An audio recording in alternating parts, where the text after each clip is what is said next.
Welcome on back, ladies. It's your favorite around the way girl, Naturally Candace, and today I'm going to show you really quickly how you can make your own aloe vera water at home. The things you'll need are a strainer, a knife, a spray bottle, a bowl, the blender, aloe, and a cup for water. I'll be using the remaining piece of aloe leaf that I used for my aloe pre-poo. I want to say maybe so far I used about 25%, so I still have a good part of the leaf to work with for my aloe water. The first thing you want to do is to cut the aloe into thick slices. After you have your slices, you'll want to start to remove the skin off of the aloe. The gel is the most important part of the aloe water, so I start by removing the sides of the aloe slice and then removing the body.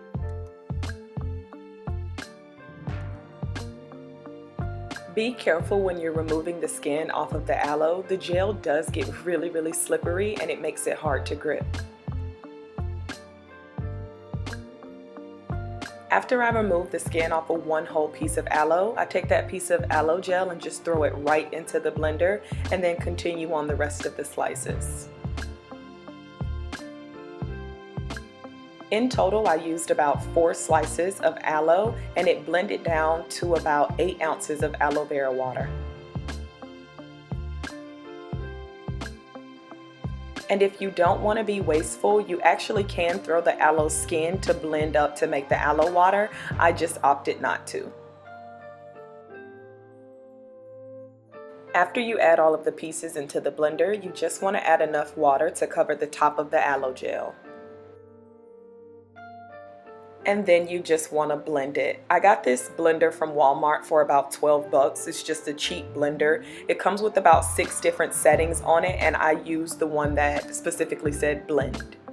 I let my aloe water blend for about 5 minutes, and then I poured it directly into the strainer to get the extra chunky aloe pieces out. You really want to make sure that you strain your water because those chunks of aloe you don't want to get stuck into your hair.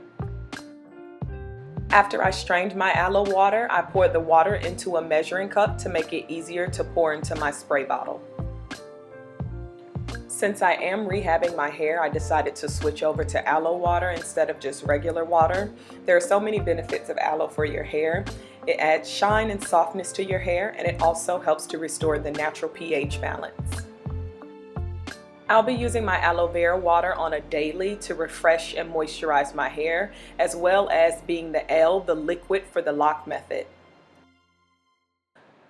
Total time to make my own aloe water at home, it probably took me about 10 minutes and cost me about $4 bucks because I did buy a new spray bottle, but it was really easy to do. Thank you guys so much for watching. I really hope you enjoyed the video. Don't forget to comment, like, subscribe, all that good stuff. Until next time, queens, be great.